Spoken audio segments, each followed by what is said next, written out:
The silence at the dinner table was deafening. My father's words still echoed in the air like a slap that wouldn't stop stinging. "You'll never amount to anything, Marcus. Never." The mashed potatoes were getting cold. The roast beef was untouched. And my mother Alice was staring at her plate like it held the answers to life's cruelest questions. My sisters Elena and Chloe exchanged uncomfortable glances, their forks frozen midway to their mouths. I'd love to know which corner of the globe you're watching from, and if this story speaks to you, make sure to subscribe. Tomorrow's video is one you absolutely can't miss. That's when my phone started buzzing on the kitchen counter. The caller.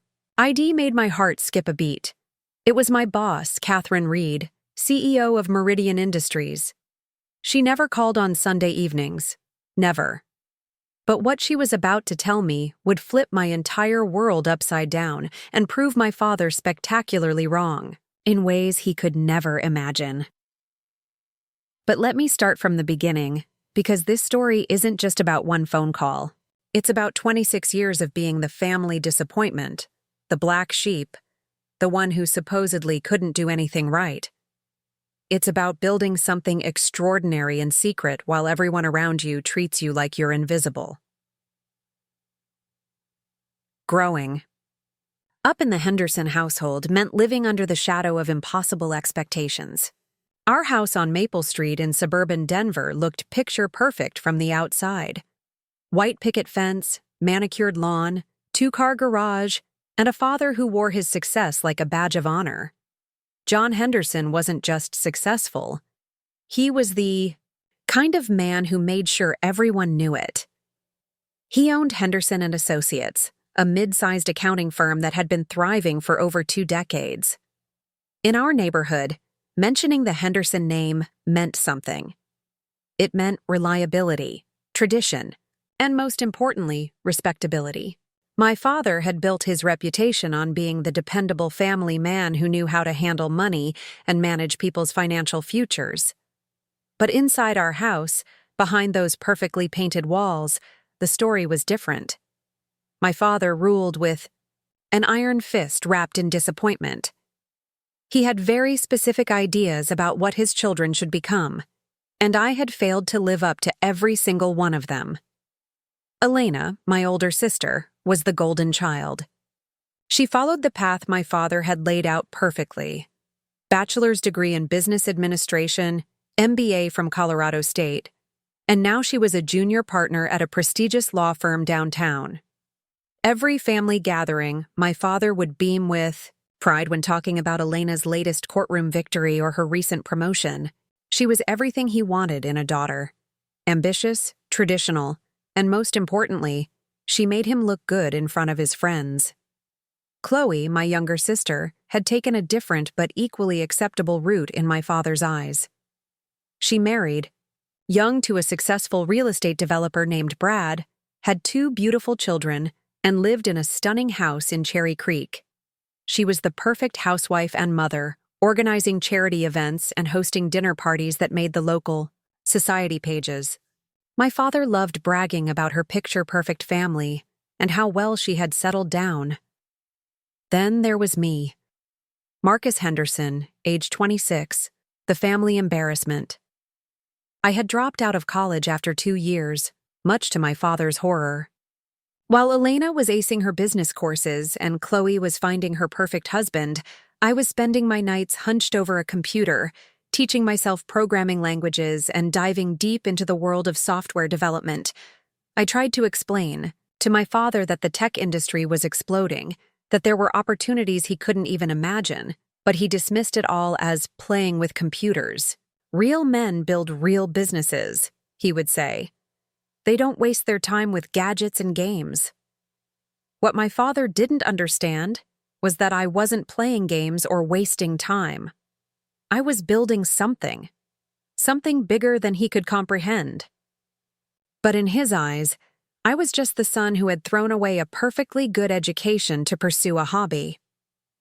For the past 4 years, I had been working at Meridian Industries, a tech company that specialized in financial software solutions. It wasn't glamorous from the outside. The office was in a converted warehouse in the Arts District, far from the gleaming downtown towers where Elena worked or the upscale neighborhoods where Chloe lived. My father saw it as proof that I had settled for mediocrity. Working for some startup company that'll probably be bankrupt in a year, he would mutter whenever anyone asked about my job. But Meridian wasn't a startup anymore. We had grown from a team of 5 passionate developers to a company of over 200 employees. We were developing cutting-edge financial technology that was starting to revolutionize how businesses manage their money. And I wasn't just another employee grinding away in a cubicle. I was the lead architect of our flagship product, a revolutionary accounting automation system that could process financial data faster and more accurately than anything else on the market. The irony wasn't lost on me. My father, who made his living helping businesses manage their finances, couldn't see that I was building technology that would transform his entire industry. But in the Henderson household, if it wasn't traditional, if it didn't fit into his narrow definition of success, it simply didn't matter. Living with that constant dismissal had worn me down over the years. Every family dinner was a reminder that I was the disappointment, the one who hadn't lived up to the Henderson name. My mother Alice tried to be supportive in her quiet way, but she rarely stood up to my father's harsh judgments. She had learned long ago that keeping the peace was easier than fighting battles she couldn't win. Elena and Chloe loved me, I knew that, but they also lived in my father's world of expectations and achievements. They had succeeded by his standards, which made it difficult for them to understand why I had chosen such a different path. To them, I was the brother who had made things harder for himself by refusing to conform. The worst part was the constant comparisons. Every family gathering became a performance where Elena would share her latest legal victory. Chloe would show off pictures of her children's achievements, and I would sit there trying to explain work that no one understood or cared about. Marcus is still playing with his computers, my father would say to relatives, his tone making it clear that this was not a source of pride. I had stopped trying to explain what I actually did. How could I tell them that I had designed algorithms that processed millions of dollars in transactions every day? How could I explain that companies across the country were starting to license our technology? How could I make them understand that I wasn't just playing with computers, but creating solutions that were changing how businesses operated? The answer was simple. I couldn't. Because in the Henderson family, success had to look a certain way. It had to be respectable, traditional, and easily explained to friends and neighbors. It had to fit into the neat little boxes that my father had constructed for what a successful life should look like. So I kept my head down and focused on my work. I poured everything I had into developing better software, creating more efficient systems, and pushing the boundaries of what financial technology could accomplish. I told myself that eventually, my work would speak for itself. Eventually, even my father would have to acknowledge what I had built. But as I sat at that dinner table on that particular Sunday evening, watching my father's face twist with disappointment, as he prepared to deliver what would become the most hurtful words he had ever spoken to me, I realized that eventually might never come. Some people are so locked into their own version of reality that they can't see what's right in front of them, even when it's extraordinary. What I didn't know was that my phone was about to ring with news that would change everything. News that would finally force my family to see who I really was and what I had actually accomplished. But in that moment, as the tension built around our dinner table and my father's anger reached its boiling point, I was still just the family disappointment, waiting for a validation that seemed like it would never come. The explosion came without warning, like lightning splitting a clear sky. "Pass the salt, please," I had said. Such simple words, such an innocent request. But my father's reaction was anything but simple. His fork clattered against his plate as he slammed his hand on the table. "You know what, Marcus? I'm sick of this. I'm sick of pretending everything is fine when it's not." The dining room fell silent, except for the ticking of my mother's antique grandfather clock. Alice's hand froze halfway to her water glass. "Elena, and Chloe exchanged those looks again, the ones that said they knew exactly where this was heading. "John, please," my mother whispered, her voice barely audible. "Not tonight." But my father was already standing, his chair scraping against the hardwood floor with a sound that made everyone wince. His face was flushed red, the same color it turned whenever he talked about clients who didn't pay their bills on time or employees who disappointed him. "No, Alice. Tonight is exactly the right time. I've been holding this in for too long." He turned to face me directly, and I could see something in his eyes I had never seen before. It wasn't just disappointment or frustration. It was pure, concentrated disgust. "Do you want to know what I told Frank Morrison at the country club yesterday, when he asked me how all my children were doing?" His voice was rising with each word. I told him about Elena's promotion to senior associate. I told him about Chloe's beautiful family and how well Brad's business is doing. And when he asked about you, Marcus, do you know what I said? I didn't answer. I couldn't. My throat felt like it was closing up. I changed the subject. I pretended I didn't hear him. Because what was I supposed to say? That my son dropped out of college to play video games for a living? That he works for some company I've never heard of, doing some job I can't even explain? To people? "Dad, it's not— Don't interrupt me!" His voice boomed through the house, probably loud enough for the neighbors to hear. "I've listened to your excuses for years. I've watched you waste your potential, throw away every opportunity I tried to give you. And for what? So you can sit in some warehouse pretending you're important?" Elena cleared her throat softly. "Dad, maybe we should— Elena, you stay out of this. This is between me and your brother." His eyes never left mine. "You want to know what the real problem is, Marcus? It's not that you chose a different path. It's that you chose the easy path. You gave up when things got challenging. College was too hard, so you quit. Real responsibility was too scary, so you found some little company where you could hide and pretend you're making a difference." The words hit me like physical blows. Each accusation felt designed to cut deeper than the last. Frank Morrison's son is a doctor. He saves lives every day. The Brennan boy opened his own law practice last year. Even the kid who used to mow our lawn went back to school and became a certified electrician. He owns his own business now and has 3 employees. But my son? My son sits in front of a computer all day doing— What exactly? What do you actually do, Marcus? Explain it to me in words I can understand. I opened my mouth to try to explain about the algorithms and the financial systems and the companies that depended on our software. But he wasn't done. A lot of love and effort went into bringing this story to life.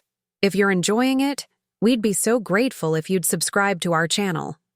Now, back to where we left off. You can't, can you? Because it's not real work. It's not building something tangible. It's not helping real people with real problems. It's just pushing buttons and staring at screens. That's not true, I finally managed to say, my voice cracking like I was 16 again. Isn't it? He leaned forward, his hands pressed flat against the table. When was the last time you accomplished something I could be proud of? When was the last time you did something that mattered? When was the last time you proved that you're worth the investment I made in raising you? The room was spinning. I could feel my sister's eyes on me, could sense my mother's distress radiating from across the table, but all I could focus on was my father's face, twisted with a disappointment so profound it seemed to fill the entire room. I work 60 hours a week, I said quietly. I've built systems that process millions of dollars in— Stop. Just stop. He held up his hand like he was directing traffic. I don't want to hear another fantasy about your important computer job. I want to hear about real accomplishments, real success, real contribution to society. He began pacing behind his chair, his hands gesturing wildly as he spoke. Your sister Elena argued a case last month that saved her client $2 million in damages. $2 million, Marcus. Real money that real people get to keep because of her skill and intelligence. That's success. That's making a difference. He pointed at Chloe. Your sister has raised two beautiful, well-behaved children who are going to grow up to be productive members of society. She volunteers at their school, organizes charity drives, and makes our community better. That's a contribution. That's the purpose. Then he pointed at me. And you? You sit in a converted warehouse with a bunch of other college dropouts, playing with code that nobody understands and nobody needs. You're 26 years old, Marcus. 26. At your age, I had already established my business, bought this house, and was providing for a family. What do you have to show for your life? The question hung in the air like a challenge. I could feel the weight of it pressing down on my chest, making it hard to breathe. I have a job I love, I said, hating how weak my voice sounded. I'm good at what I do. I'm making a difference. No, you're not. His voice was ice cold now, more terrifying than when he had been shouting. You're making excuses. You're living in a fantasy where your hobby is important, where your little computer games matter. But the real world doesn't care about your fantasies, son.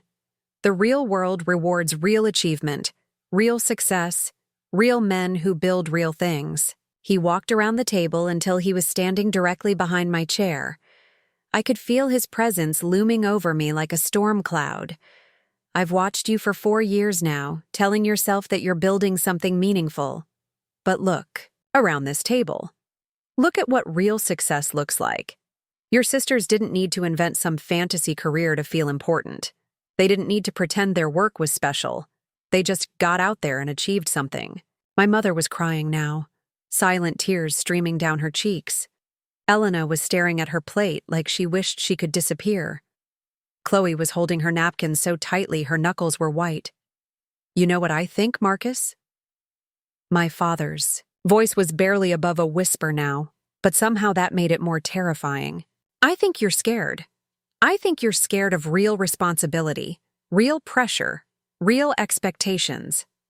So you found this little pretend job where you can feel important without actually having to prove anything to anyone who matters.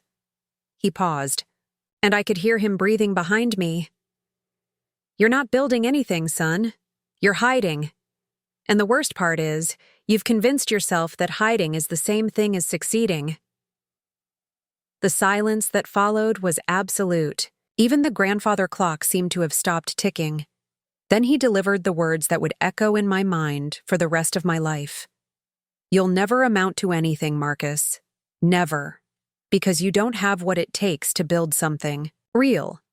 You're content being mediocre, content being forgettable, content being exactly the kind of person who disappears from the world without anyone noticing. That's when my phone started buzzing on the kitchen counter. The sound cut through the silence like a fire alarm, urgent and impossible to ignore.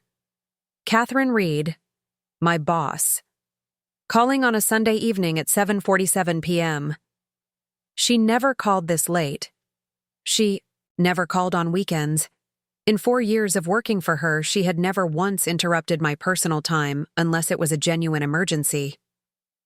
My father was still standing behind me, probably waiting for me to respond to his devastating assessment of my life. My family was still frozen in their chairs, probably hoping someone would break the terrible tension that had settled over our dinner table. But all I could think about was that phone buzzing insistently from the kitchen, and the strange feeling in my stomach that everything was about to change. I need to take this, I said, standing up from the table with legs that felt like rubber. Sit back down, my father commanded. We're not finished here. But I was already walking toward the kitchen, my heart pounding so hard I could hear it in my ears. The phone continued its insistent buzzing, and with each step, a strange clarity began to wash over me. Catherine Reed didn't make casual calls. If she was calling me at this time on a Sunday evening, it meant something significant had happened. Marcus! My father's voice followed me into the kitchen, but I was already answering the phone. Catherine? Is everything okay? Her voice came through crisp and professional, but I could detect something underneath it. Excitement, maybe even nervousness. Marcus, I need you to sit down. Are you somewhere private where we can talk?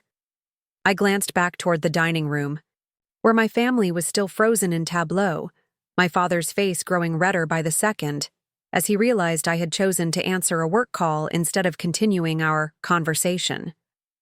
I can be. Give me just a second.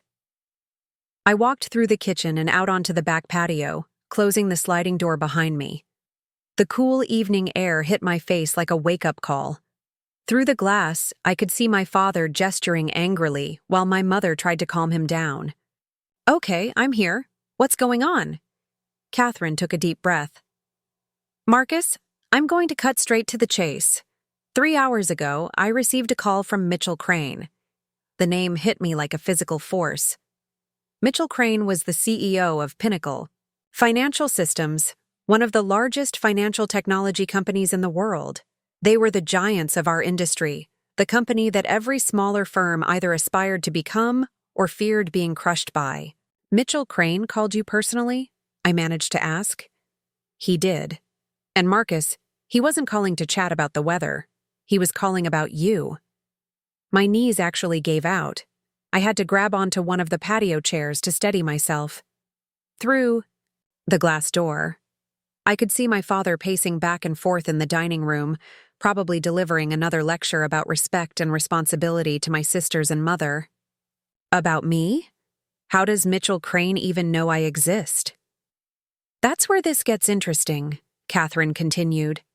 Apparently, our FlowSync system has been making waves in ways we didn't even realize. You remember the Henderson Industries implementation from 6 months ago? I remembered it vividly. It had been one of our most complex installations, a complete overhaul of their financial management system.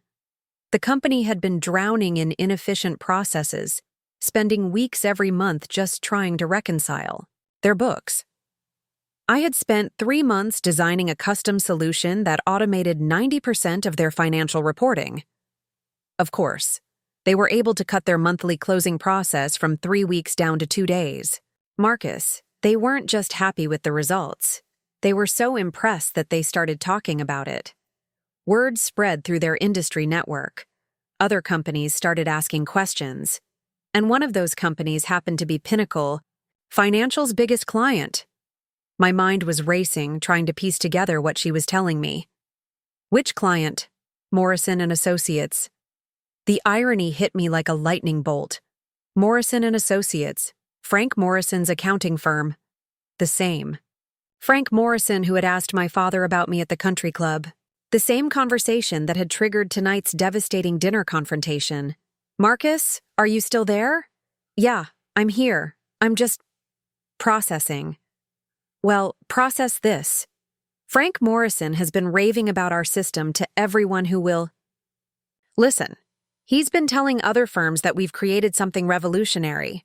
And when Pinnacle's biggest client starts talking about a competitor's technology in those terms, people pay attention. Through the patio door, I could see Elena had gotten up from the table and was trying to have a quiet conversation with our father. Chloe was comforting our mother, who still had tears streaming down her face. What exactly did Mitchell Crane want? I asked. He wants to buy us, Marcus. All of us. But more specifically, he wants to buy the technology you've created. He's offering to acquire Meridian Industries for $47 million. The number didn't register at first. It was too big, too unreal.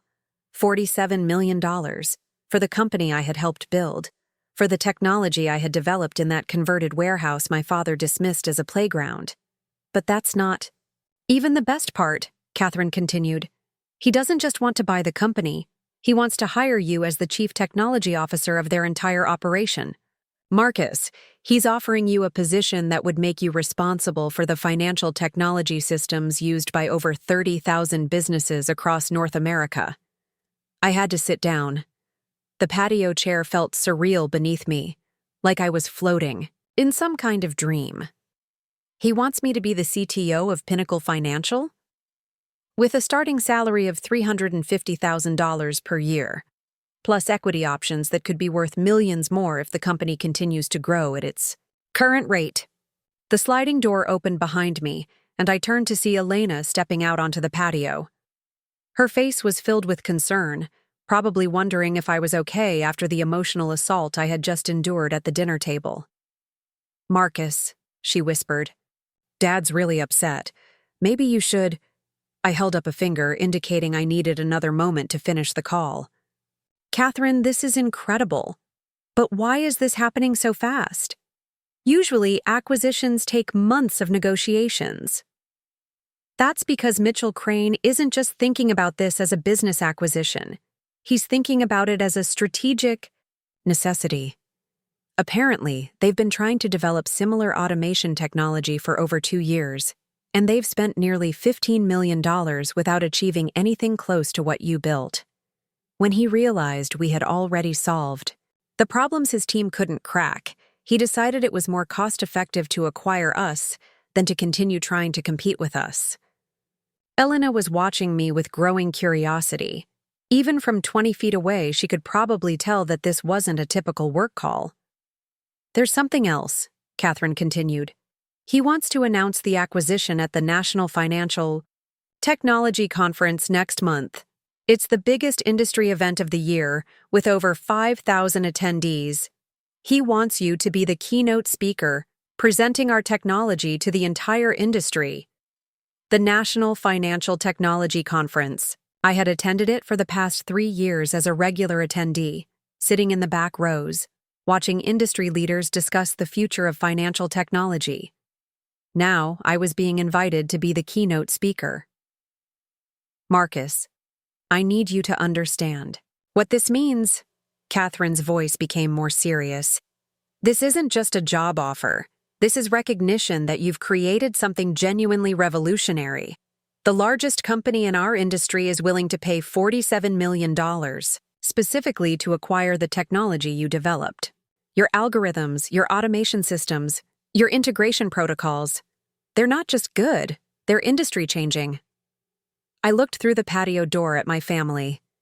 My father was still pacing, gesticulating wildly as he spoke to my mother and Chloe, probably explaining to them how my refusal to continue our conversation proved his point about my lack of respect and responsibility.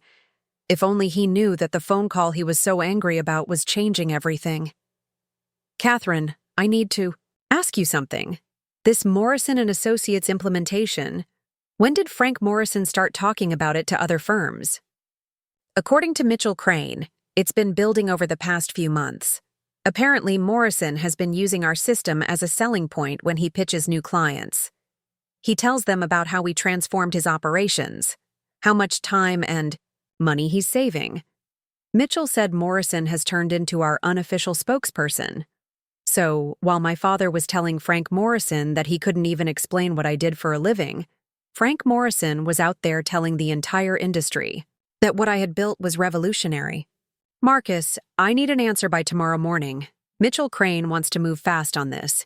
If you accept, he'll fly out here Tuesday to finalize the details. The announcement would happen within 2 weeks."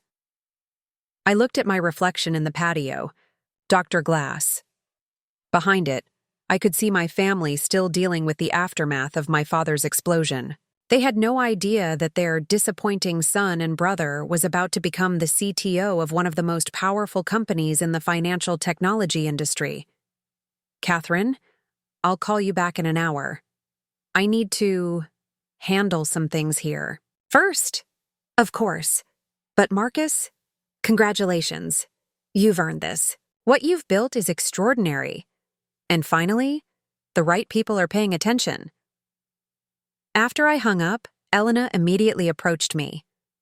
"Marcus, what's going on? That sounded like an important call." I looked at her, then back through the glass, at my father, who was still holding court about my failures and shortcomings. "Elena," I said quietly, "do you trust me?" "Of course I do. You're my brother. Then I need you to do something for me. I need you to get everyone back to the dinner table. Tell Dad I'm ready to continue our conversation. Tell him I have something important to say." She looked puzzled. "Are you sure? He's really worked up right now." "I'm sure. Just give me 5 more minutes out here to collect my thoughts, then get everyone seated." As Elena went back inside, I stood alone on the patio, looking up at the stars beginning to appear in the darkening sky. In 5 minutes, I would walk back into that dining room and face my father's disappointment one more time. But this time, I wouldn't be the family failure, begging for acceptance. This time I would be holding all the cards. "Marcus," my father interrupted, "I don't have time for another one of your computer stories. Get to the point." "The point, Dad, is that Mitchell Crane wants to buy our company for $47 million. The silence that followed was different from the uncomfortable quiet that had dominated dinner earlier. This was the silence of disbelief, of minds trying to process information that didn't fit their expectations. Chloe was the first to speak. "47 million? Did you say million?" I walked back into the dining room with my phone still in my hand, feeling like I was entering a completely different world than the one I had left 15 minutes earlier. My family had reassembled around the table, but the atmosphere was thick, with tension. My father sat rigidly in his chair, his jaw clenched, clearly still furious that I had interrupted his lecture to take a phone call. "Well?" he said sharply as I took my seat. "I hope whatever emergency required you to walk away from your family was worth it." My mother was dabbing at her eyes with her napkin, trying to erase the evidence of her tears. Elena and Chloe both looked exhausted, like they had spent the last 15 minutes trying to defuse a bomb that kept threatening to explode. "Actually, Dad," I said, setting my phone face down on the table, "it was exactly what I needed to hear." He leaned forward, his eyes narrowing. "Oh, really? And what was so important that it couldn't wait until after we finished our conversation about your future?" I took a deep breath, looking around the table at each member of my family. For 26 years, I had sat in this same chair, listening to lectures about my shortcomings, my failures, my inability to measure up to the Henderson family standards. But tonight felt different. Tonight, I finally had something to say. That was my boss, Catherine Reed. She's the CEO of Meridian Industries. My father's expression didn't change. And she was calling to tell me about a conversation she had with Mitchell Crane. I paused, watching for any recognition of the name. Elena looked puzzled. Chloe seemed distracted. My mother was still focused on her napkin, and my father just looked impatient. "Mitchell Crane," I continued, "is the CEO of Pinnacle Financial Systems. They're the largest financial technology company in North America." "I did." Elena leaned forward. "Marcus, are you serious? Someone wants to buy your company for $47 million? "They don't just want to buy the company," I continued, my voice growing stronger with each word. "They want to hire me as their chief technology officer. They want me to oversee the financial technology systems for over 30,000 businesses across North America." My father's face had gone pale. That's not possible." "It's not only possible, Dad. It's happening. The salary they're offering is $350,000 per year, plus equity options." I watched the number hit him like a physical blow. $350,000 was more than twice what he made from his accounting firm, the business he had spent over 20 years building. "But how?" my mother whispered, speaking for the first time since the phone call. "How? Did this happen?" I turned to look at her directly. "It happened because of the work I've been doing for the past 4 years. The work that Dad just finished telling me was meaningless. The systems I built, the code I wrote, the solutions I created. They've been changing how businesses handle their finances." Elena was staring at me like she was seeing me for the first time. "What kind of systems?" "Financial automation systems. I developed technology that can process and analyze financial data faster and more accurately than anything else on the market. Remember when Dad was complaining that I couldn't explain what I do in terms he could understand?" My father's mouth opened, but no words came out. "Well, here's an explanation he'll understand. Frank Morrison, you know, your friend from the country club, Dad. His firm has been using my technology for the past 6 months. It's saved him so much time and money that he's been telling every other accounting firm in the state about it. The color drained completely from my father's face. Frank Morrison? The same Frank Morrison who asked you about me yesterday. The same conversation that apparently embarrassed you so much that you decided to humiliate me at dinner tonight. I stood up from my chair, feeling a surge of confidence I had never experienced before.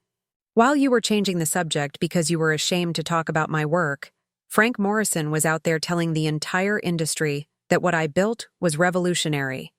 He's been using our system as a selling point for his own business, bragging to potential clients about how much more efficient his operations have become. Chloe's hand was covering her mouth in shock. Marcus, this is incredible. It gets better, I continued. Mitchell Crane has been trying to develop similar technology for over 2 years. His company has spent nearly $15 million and hasn't been able to create anything close to what I built in our warehouse office. So instead of continuing to fail, he decided it would be more cost-effective to just buy us out. I picked up my phone and showed them the screen with Catherine's contact information still displayed. In 2 weeks, I'm going to be announced as the new CTO of Pinnacle Financial Systems at the National Financial Technology Conference. 5,000 industry professionals will be there to hear about the technology I developed. I'll be the keynote speaker. Elena was shaking her head in amazement. Marcus, why didn't you ever tell us about any of this? Because every time I tried to explain what I was working on, I was told it wasn't real work. Every time I mentioned an achievement, I was reminded that it wasn't the kind of success that mattered. Every time I tried to share my excitement about a breakthrough, I was asked when I was going to get a real job. I looked directly at my father, who seemed to have shrunk in his chair. Do you want to know why Frank Morrison has been so impressed with our system, Dad? Because it does in 2 days what used to take his firm 3 weeks. It processes financial data with 99.7% accuracy compared to the industry standard of 94%. It's reduced his overhead costs by 40% and increased his client capacity by 60%. My father tried to speak, but his voice came out as barely a whisper. I didn't know. You didn't know because you never bothered to learn. You decided that because my work didn't look like your work, it must not be valuable. You decided that because I chose a different path than Elena and Chloe, I must be failing. I walked around the table until I was standing where my father had stood earlier when he delivered his devastating assessment of my life. You asked me what I had to show for my 26 years. Here's what I have to show. I've created technology that's changing an entire industry. I've built systems that are saving businesses millions of dollars in efficiency costs. I've developed solutions that are so valuable, the largest company in my field is willing to pay $47 million just to acquire them. The room was completely silent, except for the ticking of the grandfather clock. And starting next month, I'll be making more money in 1 year than you've made in the last 3 years combined. Not because I took the easy path, but because I took the harder path. Not because I gave up when things got challenging, but because I stuck with my vision even when everyone around me said it was worthless. I walked back to my chair, but remained standing. Mitchell Crane doesn't care that I dropped out of college. He doesn't care that I work in a converted warehouse. He doesn't care that my job doesn't fit into your definition of respectability. He cares that I can solve problems that his team of MIT graduates couldn't solve with a $15 million budget and 2 years of effort. My mother was crying again, but these tears looked different. Elena and Chloe were both staring at me with expressions I had never seen before, something that looked almost like awe. The phone call I just took wasn't about some fantasy career or pretend achievement. It was about real success, real money, and real recognition from people who actually understand what I've built. I finally sat back down, my heart pounding but my voice steady. So, when you tell me I'll never amount to anything, Dad, just remember that while you were saying those words, I was receiving an offer that will make me one of the most powerful technology executives in North America. The silence stretched on, for what felt like hours. Finally, my father cleared his throat. "Marcus," he said quietly, I think we need to talk." My father's request to talk hung in the air like smoke after an explosion, but I wasn't ready to let him off the hook that easily. 26 years of disappointment and dismissal don't disappear with a simple, "We need to talk." "Actually, Dad," I said, remaining seated while he shifted uncomfortably in his chair, "I think we've talked enough for one evening. You've made your feelings about my life very clear." "Marcus, no." My voice was firm in a way it had never been before. "You had your turn to speak. You had 15 minutes to tell me exactly what you thought of me, my work, and my future. You called me mediocre, forgettable, and scared. You said I'd never amount to anything. You compared me to Frank Morrison's son and the Brennan boy and even the kid who used to mow our lawn." Elena was watching this exchange with wide eyes, probably never having seen me stand up to our father like this before. "But here's what you didn't know while you were delivering that speech," I continued. "Frank Morrison has been spending the last 6 months telling anyone who will listen that I'm a genius. He's been bragging to his clients about the system I built for him. He's been using my work as a competitive advantage to win new business." My father's face was cycling through emotions I had never seen before: confusion, embarrassment, and something that might have been panic. "The Brennan boy you mentioned? The one with his own law practice? His firm contacted us 3 weeks ago. They want to license our technology because they heard about the results Frank Morrison was getting. They're willing to pay us $50,000 just for the right to use the system I designed." Chloe gasped softly. "50,000 just to use it? That's our standard licensing fee for mid-sized firms. The larger companies pay significantly more." I stood up again, feeling the momentum building inside me like a wave. "And that kid who used to mow our lawn? The one who became an electrician and now has 3 employees? Last month, his company implemented our payroll automation system. It's saving him 20 hours of administrative work every week." My mother was staring at me like she was seeing a stranger. "Marcus, how many companies are using your systems?" "As of last week, we have over 400 active clients across 12 states. Our revenue for this year is projected to hit $8.2 million. The number seemed to physically stagger my father. He actually gripped the edge of the table to steady himself. $8.2 million? He whispered. "The technology I've developed isn't just being used by small accounting firms, Dad. We have contracts with manufacturing companies, retail chains, healthcare systems, and government agencies. The state of Colorado just signed a 3-year deal, worth $2.4 million to use our budget management system." Elena was frantically calculating in her head. "Marcus, if the company is worth $47 million and you helped build it, it means I'm not hiding from responsibility or success. I'm not scared of real pressure or real expectations. I've been building something bigger than anything this family has ever accomplished, and I did it while being told every step of the way that I was wasting my time." My father tried to speak again, but I wasn't finished. "You want to know about real contribution to society? Our healthcare automation system is being used by 3 major hospitals in Denver. It's reduced their billing errors by 87% and saved them over $600,000 in administrative costs last year alone. That's real money, Dad. Real impact on real people's lives." I could see him struggling to process everything I was telling him. The man who had spent the evening lecturing me about failure and mediocrity was now discovering that his son had been building a multi-million-dollar empire while he wasn't paying attention. The manufacturing company in Boulder that's been using our inventory management system, they've increased their production efficiency by 43%. They've been able to hire 12 new employees because of the money they're saving on operational costs. Chloe was shaking her head in disbelief. "Marcus, why didn't you ever tell us any of this?"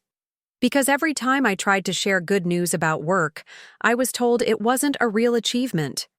Remember my birthday dinner last year, when I mentioned that we had just signed our biggest client ever?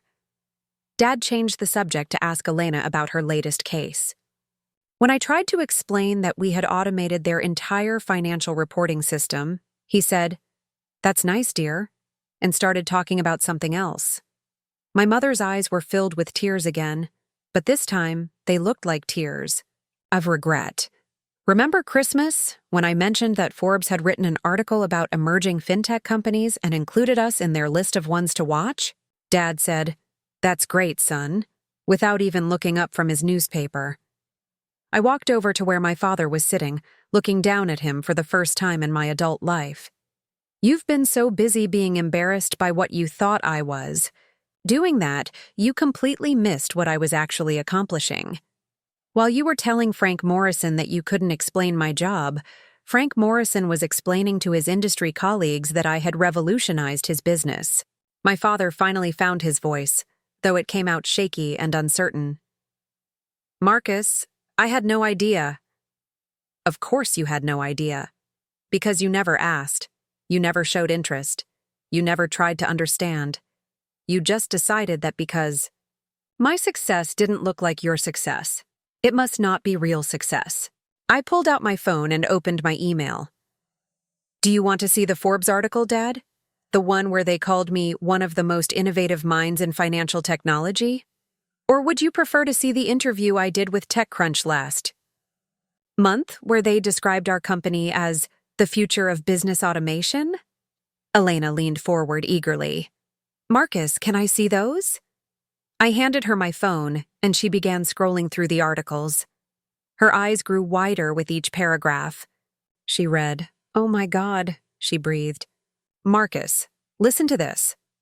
Henderson's revolutionary approach to financial automation has already attracted the attention of major industry players, with several Fortune 500 companies reportedly in negotiations to license his proprietary technology." She looked up at me with something approaching wonder. "Fortune 500 companies. We're currently in talks with 3 different Fortune 500 companies about enterprise-level implementations. One of them is willing to pay us $12 million over 5 years for exclusive access to our technology in their industry sector." My father had gone completely silent, his face pale as he absorbed the magnitude of what he was learning. The room fell silent again, but this time the silence felt different. It wasn't the uncomfortable quiet of unresolved tension. It was the stunned quiet of people realizing they had been fundamentally wrong about something important. And the keynote speech I mentioned? The National Financial Technology Conference? That's not some small industry gathering, Dad. It's attended by CEOs, CTOs, and senior executives from every major financial technology company in North America. Microsoft, Oracle, IBM, they all send representatives, and they want me to be the featured speaker. I sat back down, but this time I felt like I was sitting in a position of strength rather than defense. The acquisition offer from Pinnacle Financial isn't just about money either. Mitchell Crane told Catherine Reed that they consider me to be one of the top 5 financial technology innovators in the country. He specifically said that acquiring our company was less about the client base and more about getting access to my expertise. Chloe was staring at me like she had never seen me before. "Marcus, you're going to be famous. I'm already becoming known in my industry." Last month, I was invited to speak at MIT about the future of automated financial systems. Next month, Stanford wants me to guest lecture in their computer science program. My mother finally spoke, her voice barely above a whisper. "Why didn't we know about any of this?" I looked at her with a mixture of sadness and frustration. "Because this family has never been interested in knowing about it. You've all been so invested in your own definitions of success that you couldn't see success when it was happening right in front of you." My father cleared his throat. "Marcus," he said quietly, "I owe you an apology. But I wasn't ready to accept it yet. The hurt was too deep, the years of dismissal too painful to be erased. With a simple apology." "Dad," I said, "you spent 20 minutes tonight telling me that I was a failure, that I was scared, that I was worthless. You said I'd never amount to anything. You compared me unfavorably to everyone else's children. You made me feel like I was the family embarrassment. I paused, letting the weight of those words settle. An apology isn't going to undo 26 years of being made to feel like I wasn't good enough. The weight of my words settled over the dining room like a heavy blanket. My father sat there, his hands folded in his lap, looking smaller than I had ever seen him. The man who had commanded this room with his disappointment and anger just an hour ago now seemed to be shrinking into his chair. But I wasn't done. Years of suppressed hurt and frustration were finally finding their voice. You know what the hardest part has been, Dad? I asked, my voice steady but filled with emotion. It wasn't building the technology or growing the company or even dealing with the stress of managing complex projects. The hardest part was coming home to family dinners where I was treated like a failure while I was actually succeeding beyond anything you could imagine. Elena had finished reading the articles on my phone and was passing it to Chloe, who began scrolling through them with growing amazement. Every Sunday dinner, every holiday gathering, every family celebration, I would sit at this table knowing that I was accomplishing incredible things, but feeling like I had to hide it because none of you would understand or appreciate it anyway. My mother wiped her eyes with her napkin.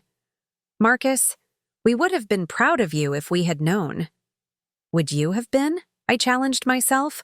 Or would you have found ways to diminish it, just like you've diminished everything else I've tried to share with you over the years? The silence that followed was telling.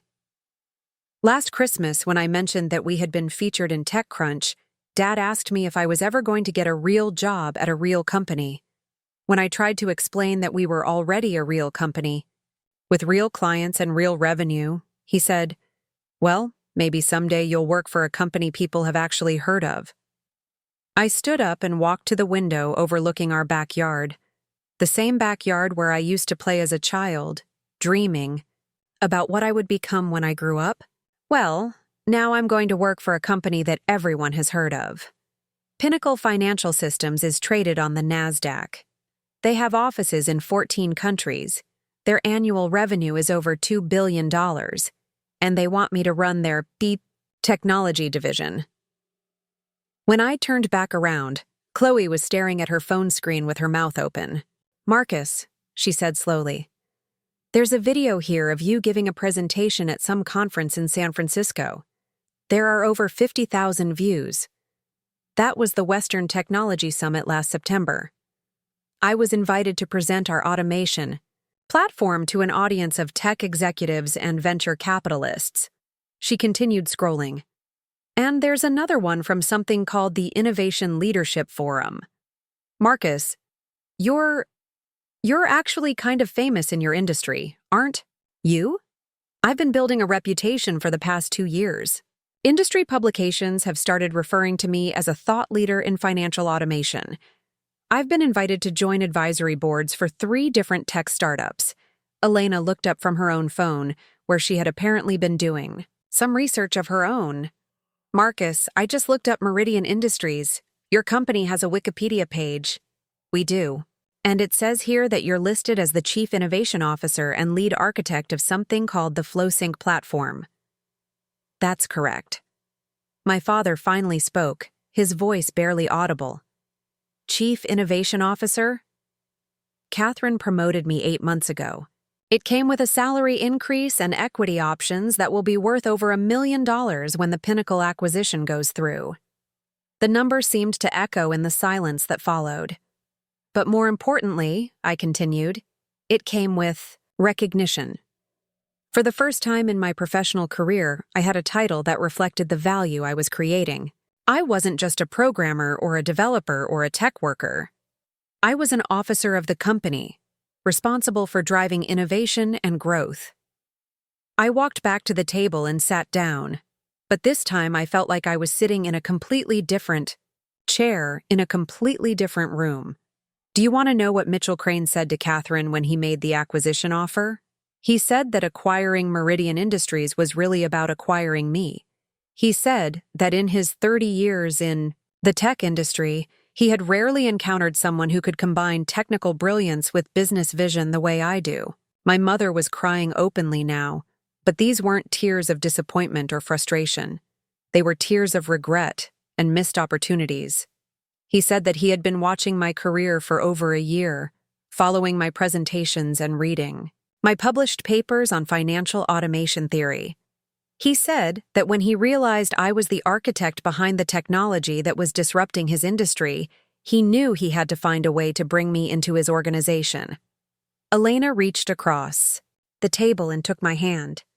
"Marcus, I'm so sorry. I'm sorry we didn't see this. I'm sorry we didn't support you." "I'm sorry too," Chloe added, her voice thick with emotion. "I always thought you were smart, but I had no idea you were building something this incredible." I looked at both of my sisters, feeling a mixture of vindication and sadness. "I never needed you to understand the technical details of what I was doing. I just needed you to trust that it mattered to me, and that I was good at it." My father cleared his throat. "Marcus," he said, his voice shaking slightly, "I don't know how to begin to apologize for what I said tonight, for what I've been saying for years. You can start by understanding that success doesn't always look the way you expect it to look," I replied. "My career path wasn't traditional, but it was purposeful. My workplace doesn't look like your office, but it's where revolutionary technology gets created. My achievements don't fit into the categories you understand, but they're changing an entire industry." He nodded slowly. "I can see that now. I was so focused on what I thought success should look like that I couldn't see what it actually looked like." I stood up and walked around the table to where he was sitting. For the first time in years, I saw vulnerability in his eyes instead of disappointment. "Dad, I never wanted to prove you wrong. I just wanted you to be proud of me." "I am proud of you," he said, his voice breaking. "I'm incredibly proud of you, and I'm ashamed that it took learning about your success from the outside for me to realize what an extraordinary son I have." I put my hand on his shoulder, feeling the tension that had defined our relationship for so many years finally beginning to dissolve. "When Frank Morrison asked you about me at the country club, you could have said that your son was building technology that was transforming businesses across the country. You could have said that I was being recognized as an innovator and thought, leader in my field. You could have said that I was about to become the CTO of one of the largest tech companies in North America." He looked up at me with tears in his eyes. "What should I tell him now?" "Tell him that you're proud of your son. Tell him that I'm about to give a keynote speech at the biggest industry conference of the year. Tell him that Forbes included me in their list of innovators to watch. Tell him that his accounting firm has been succeeding partly because of technology I created." My father stood up and, for the first time since I was a child, pulled me into a hug. "I will," he whispered. "I'll tell him all of that and more." As we embraced, I felt something shift inside me. The anger and hurt that had been building for years didn't disappear completely, but it began to transform into something else. Something that felt like forgiveness, or at least the beginning of it. When we separated, my mother was standing beside us, her arms open for her own hug. "I'm so proud of you, Marcus," she said as she held me tight. "I always knew you were special, but I didn't know you were changing the world." "I'm not changing the world, Mom," I said softly. "I'm just solving problems that matter to me." Elena and Chloe joined us, and for a moment we stood there as a family. Not the family we had been an hour ago, but a family that finally understood and appreciated each other. "So, what happens now?" Chloe asked as we all returned to our seats. I looked around the table at faces that seemed different now, softer somehow. "Now I call Catherine back and accept the offer. Tomorrow I start preparing for the biggest transition of my career. And next month, I will give a speech that will introduce the entire industry to technology that started in a converted warehouse, with a team of people who believed in something extraordinary." My father reached across the table and shook my hand formally. "Congratulations, son, on everything." For the first time in 26 years, I believed he meant it. 3 weeks later, I stood backstage at the Denver Convention Center, adjusting my tie and listening to the murmur of 5,000 industry professionals taking their seats in the main auditorium. The National Financial Technology Conference was the Super Bowl of our industry, and in 10 minutes, I would walk out onto that stage as the keynote speaker, not as Marcus Henderson, the family disappointment, but as Marcus Henderson, the incoming Chief Technology Officer of Pinnacle Financial Systems. The transformation had been surreal. In the span of 21 days, my entire world had shifted on its axis. The warehouse office that my father had dismissed as a playground was now buzzing with activity as we prepared for the acquisition. The team I had helped build was getting ready to become part of one of the most powerful technology companies in the world. And I was about to step into a role that would put me at the forefront of financial innovation for the next decade. But the most profound change hadn't happened in my professional life. It had happened at home, around that same dinner table where everything had started. The Sunday after our explosive family dinner, I had returned to the house on Maple Street with a folder full of documents, articles, and presentations. I had spent 3 hours walking my family through my career, explaining not just what I did, but why it mattered. My father had listened with the intensity of a student taking notes for a final exam, asking detailed questions about algorithms, automation, and the future of financial technology. For the first time in my adult life, he had shown genuine interest in my work. Elena had been fascinated by the business side of what we were building. As a lawyer, she understood contracts and negotiations, and she was amazed by the complexity of the deals we were structuring with major corporations.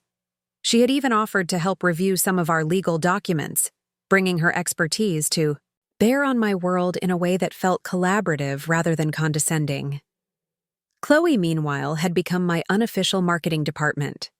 She had shared my Forbes article on her social media accounts, written posts about how proud she was of her brother, and even attended a local tech meetup where I was speaking about automation in small businesses. Seeing her in the audience, beaming with pride as I presented to a room full of entrepreneurs, had been one of the most moving experiences of my life. But the most significant change had been in my mother. Alice Henderson had always been the peacekeeper, the one who smoothed over conflicts and avoided confrontations. But in the weeks following our dinner table revelation, she had transformed into my biggest advocate. She had started reading technology, blogs to better understand my industry. She had watched videos of my conference presentations online. She had even called Catherine Reed to thank her for recognizing my talents and treating me with the respect I deserved. "I want to understand what my son has built," she had told Catherine. "I want to be able to talk about his work with the same pride I feel about it."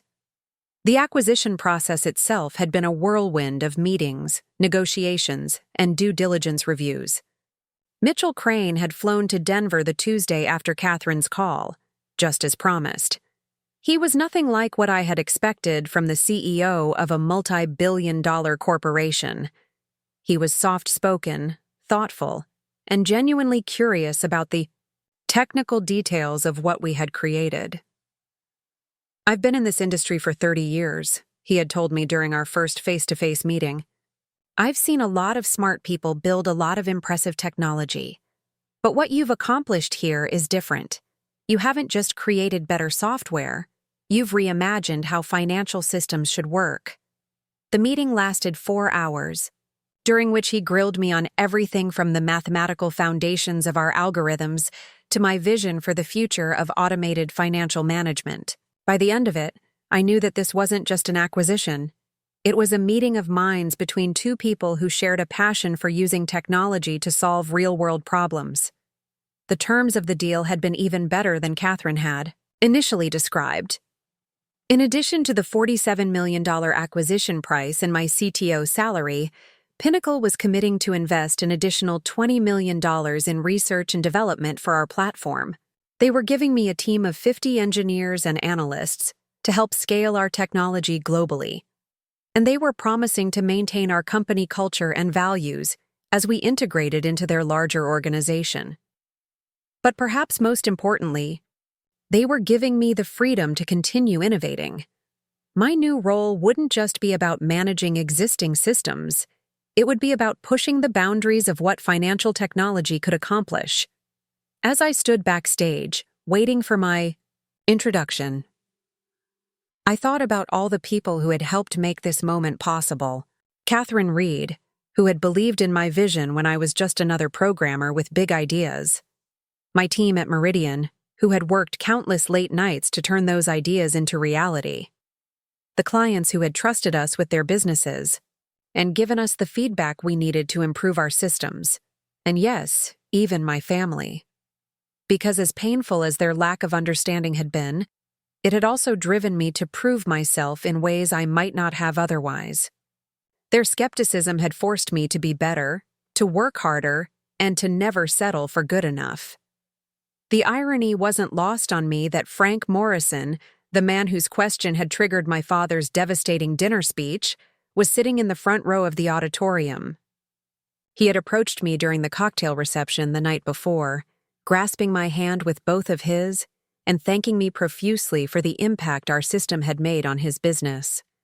"Marcus," he had said, "I hope you know that you've revolutionized how my firm operates. We've been able to take on 40% more clients because of the efficiency gains from your platform. You've literally transformed our business." When I told him about the conversation my father had mentioned at the country club, his face had turned red with embarrassment. "John told me he couldn't explain what you did for a living," Frank had said, shaking his head. I thought he was being modest. I had no idea he didn't understand that his son was the architect behind the technology that's saving my firm hundreds of thousands of dollars every year. He had paused, looking thoughtful. "You know, I've been telling everyone I know about your system.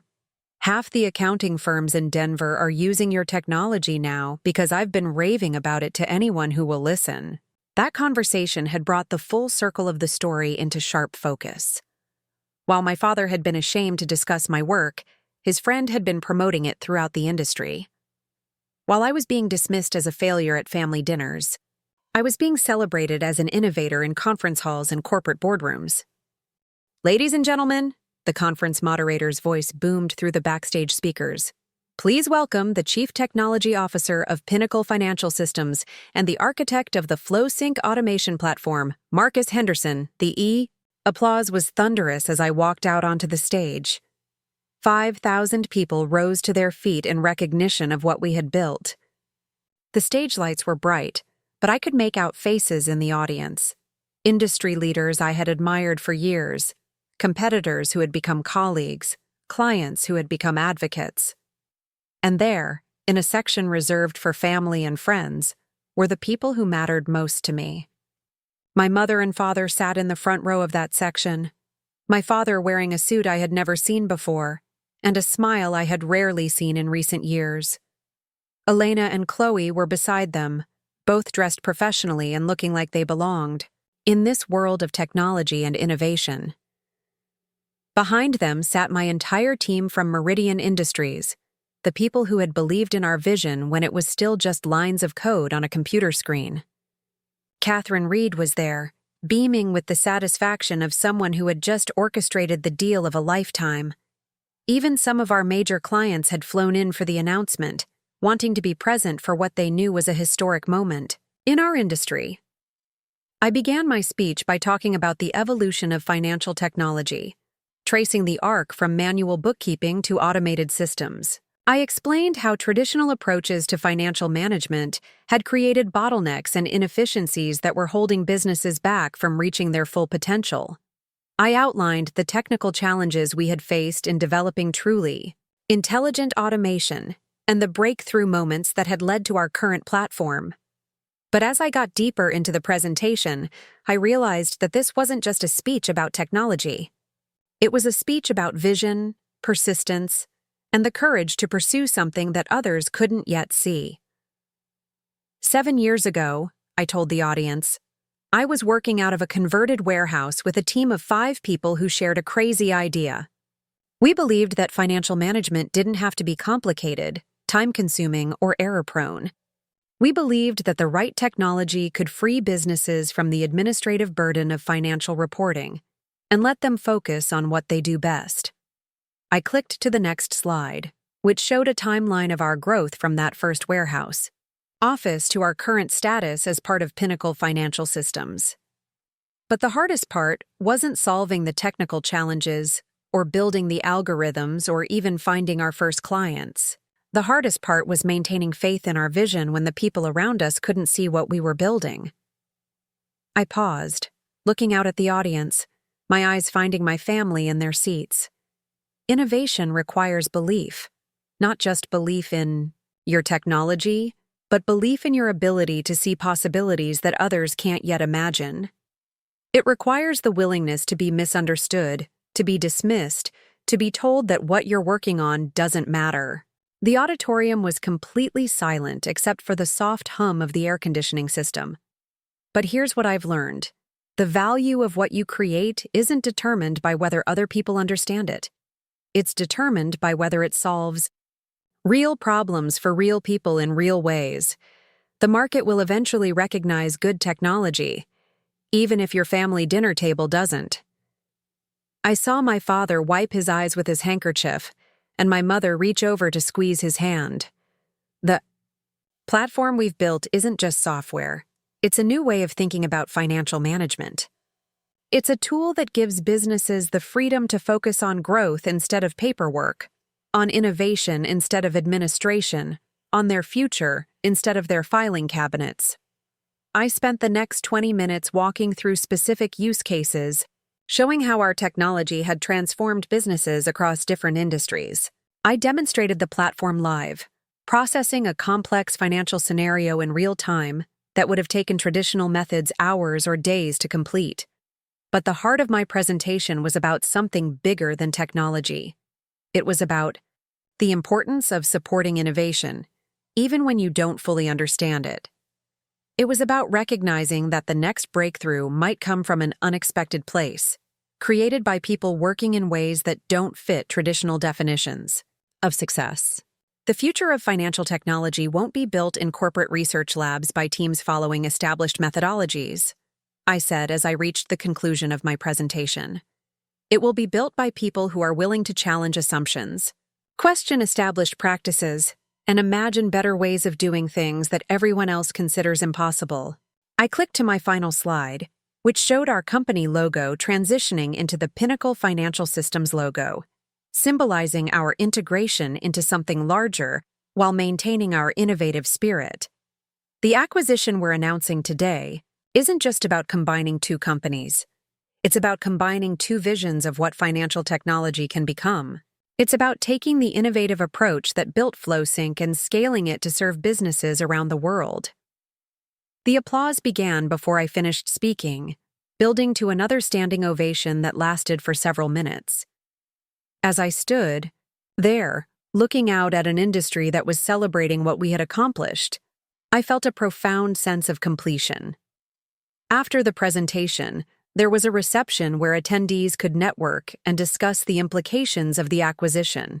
I spent 2 hours answering questions from journalists, potential clients, and fellow technologists. Everyone wanted to know about our development process, our future plans, and what it meant for the industry that Pinnacle had made such a significant investment in our technology.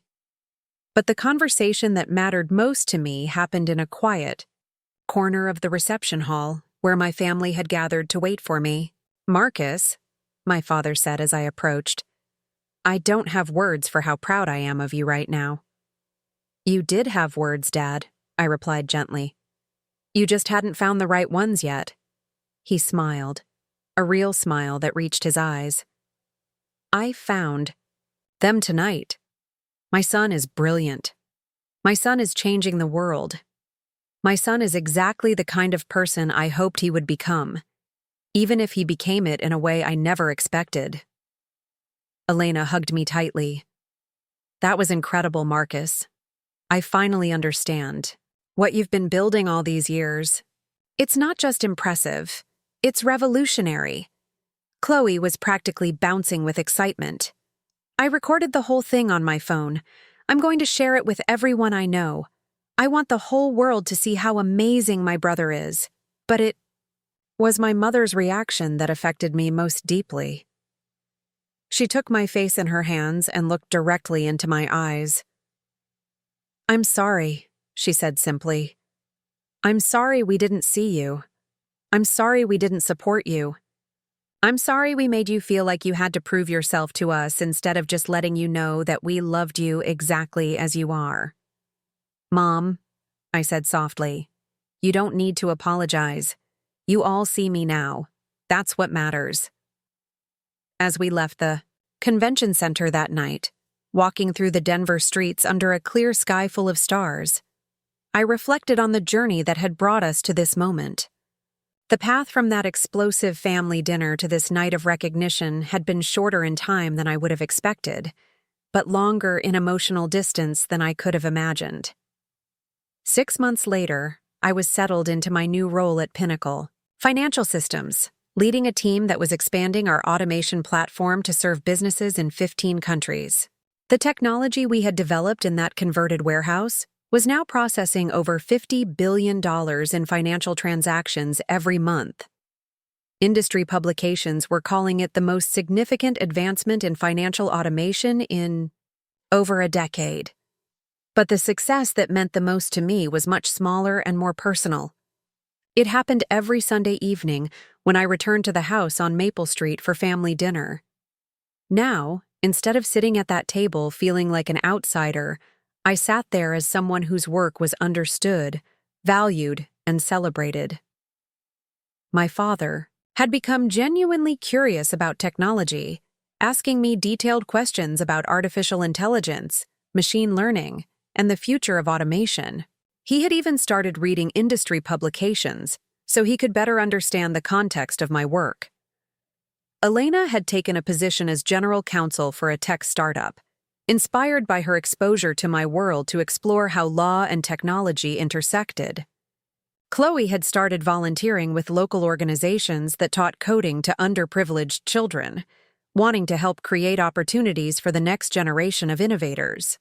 And my mother had framed the Forbes article that featured my picture on the cover, hanging it in the hallway next to Elena's law school graduation photo and Chloe's wedding picture. For the first time, all 3 of her children were represented, equally in the visual story of our family's achievements. The lesson I learned from that journey extends far beyond family dynamics or career success. It's about the importance of staying true to your vision, even when the people you care about most can't see what you're building.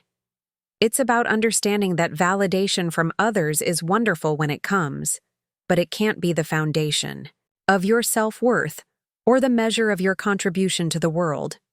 Most importantly, it's about recognizing that everyone, family members, colleagues, friends, can grow and change when presented with new information and perspectives. The father who told me I'd never amount to anything wasn't a cruel man. He was a man operating with limited information and narrow definitions of success. When those definitions expanded, so did his ability to see and appreciate what I had accomplished. Today, when young people approach me at conferences or through social media, asking for advice about pursuing unconventional career paths or dealing with family skepticism about their choices, I tell them this: build something that matters to you. Solve problems that you care about. Create value in ways that align with your talents and interests. And trust that if you do those things with integrity and persistence, the recognition will eventually follow. Your worth isn't determined by whether others can immediately understand or appreciate what you're doing. It's determined by the quality of your work, the impact of your contributions, and your commitment to making the world a little bit better through your efforts. The phone call that changed everything didn't really change everything. It just revealed what was already there. The success, the recognition, the value I was creating. All of that existed before Mitchell Crane called Catherine Reed. The only thing that changed was other people's awareness of it. That's a lesson worth remembering, whether you're sitting at a family dinner table feeling misunderstood, or standing on a conference stage being celebrated by thousands of people. Your value exists independent of others' recognition of it. But when that recognition finally comes, when the people you care about finally see what you've been building all along, it feels like the sweetest validation in the world. As I write this, 2 years after that explosive Sunday dinner, I'm preparing for another keynote speech, this time at the International Technology Innovation Summit in Tokyo, where I'll be presenting our latest breakthrough in predictive financial modeling. My parents have asked if they can come to Japan to watch me speak. They want to see their son, the one who'll never amount to anything, address an audience of 10,000 technology leaders from around the world. I told them I'd be honored to have them there. Some transformations happen in a moment, like the ring of a phone or the delivery of shocking news. But the most meaningful transformations happen over time, in the accumulation of small changes, gradual understanding, and the slow rebuilding of relationships on stronger foundations. Marcus Henderson, who walked away from that family dinner table, is the same person who became CTO of Pinnacle Financial Systems. The only thing that changed was everyone else's ability to see who he had always been. And that, perhaps, is the most important lesson of all. Sometimes the people who love you most need time to catch up to who you've become. Be patient with them, keep building what matters to you, and trust that eventually the right phone call will come at exactly the right moment to change everything. Looking for more? We've got 2 amazing stories ready for you right on screen. If this one touched you, these are absolutely worth your time. Click to watch them now. And hey, subscribe and hit that bell to never miss our latest uploads.